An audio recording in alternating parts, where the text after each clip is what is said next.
So I'm Bokrantz, and I'm a researcher at the Department of Industrial and Material Science at Chalmers University of Technology in Sweden. And I'm the main author of the article Building and Testing Necessity Theories in Supply Chain Management. My name is Jan Dul. I'm a professor of technology and human factors at the Rotterdam School of Management in the Netherlands. And I'm the founder of NCA.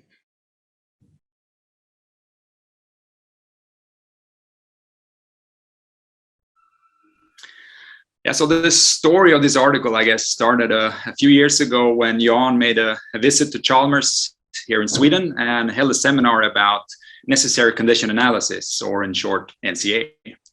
And I attended that seminar, and I got really interested in NCA as it sort of resonated with many of my own ideas about theory development and also about practical implications.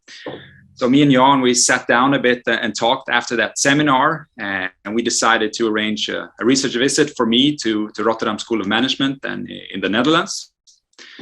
So we spent some time together there in Rotterdam, and we developed the core ideas for this article together there. And that eventually led to this contribution to the emerging discourse incubator on theory development within the journal Supply Chain Management.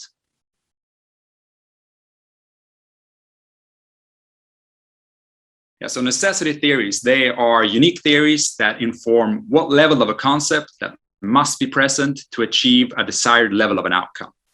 And necessity theories, they consist of concepts that are necessary but not sufficient conditions for an outcome, where the absence of a single causal concept ensures the absence of an outcome. So these necessary conditions, they follow this sort of general theoretical logic that why only if X? So necessary conditions, they are critical, they are essential, and they must be present in all cases that desire the outcome. So if these necessary conditions are absent, they are bottlenecks or constraints that prevent the outcome from existing.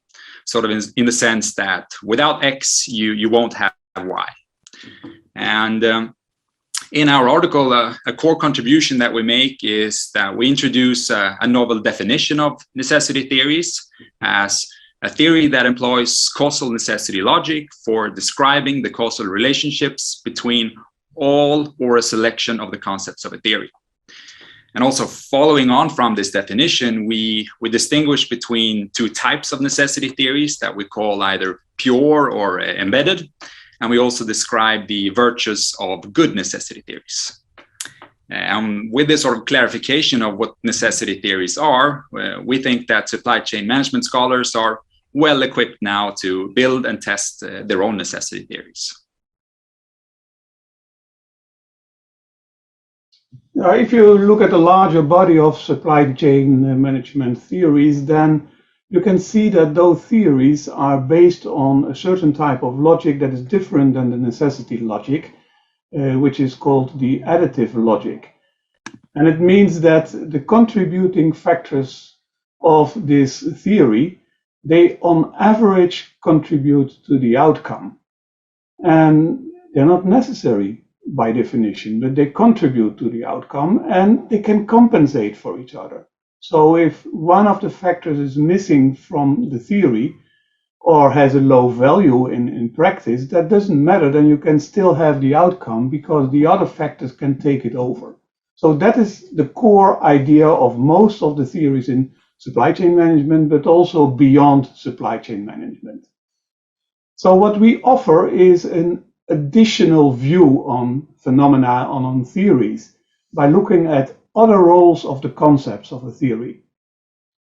And this is the necessary condition role, where a certain concept or factor must be there. We can't miss it.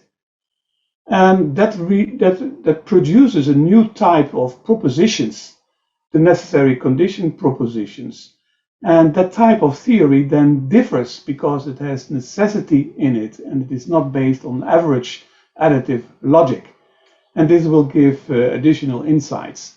So we offer supply chain management scholars possibilities for developing new types of theories. And as John said, these can be pure necessity theories where all the relationships are based on necessity, or they can be embedded necessity theories where necessity relations are added to the normal additive relations that are already in the theories. As I already explained, they hardly exist. And there are no necessity theories that are well developed. But what we did find in our literature review is that there are a lot of theoretical necessity statements in the literature, in the different papers. So the propositions, the necessary propositions are there, but they are not tested. Or if they are tested with methods that can't test necessity. So we found, for example, more than 150 theoretical necessity statements in the literature, but they were isolated. So we think that is a very nice starting point for the scholars to look at these type of statements that are isolated in the literature and to see if these can be the starting point for building necessity theories.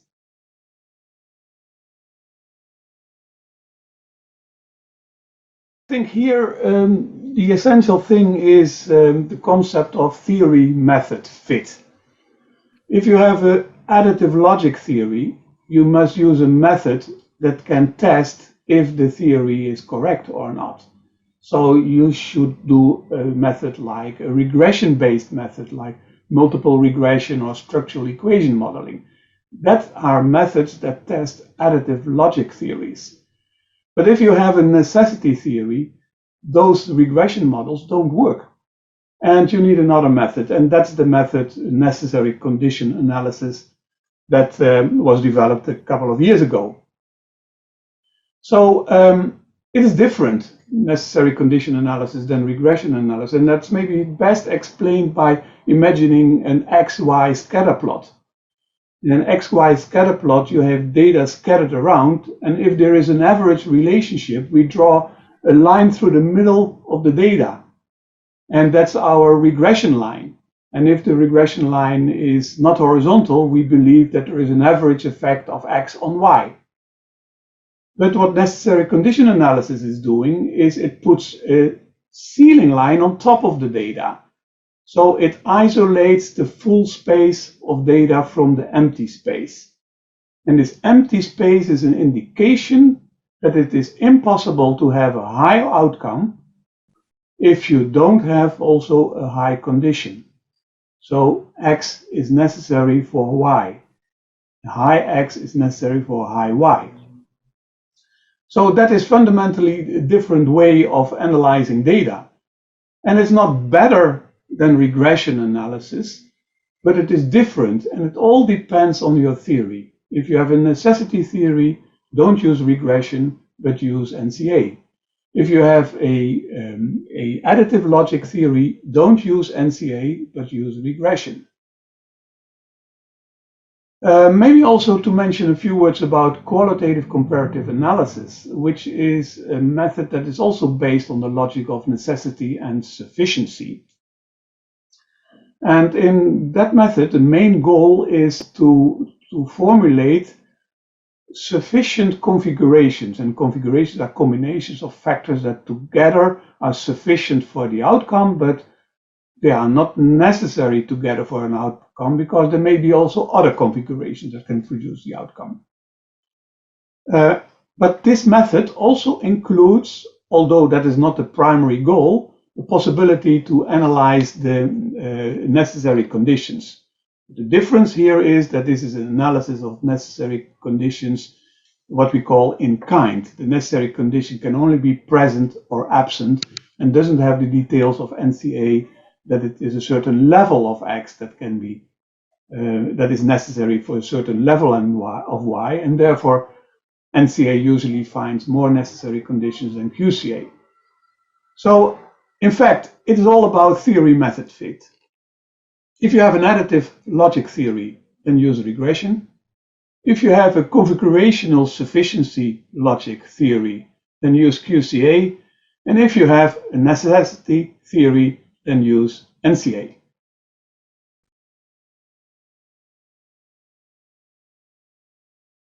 provide several examples then, as Jan mentioned, of explicit necessity statements from the supply chain management literature in the article, originating from our literature review, so more than 150 of these examples really.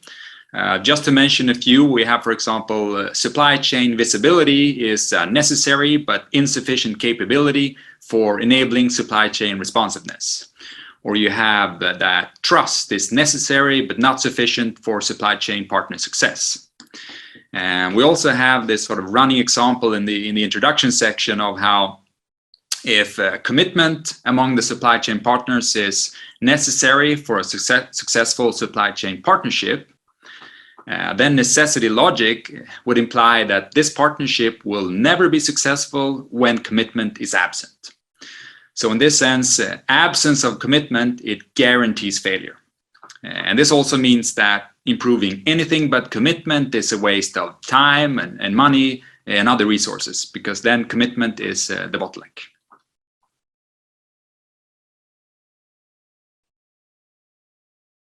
So the main conclusion in the article is that, well, necessity theories, they can advance supply chain management research by identifying the necessary conditions for desired outcomes.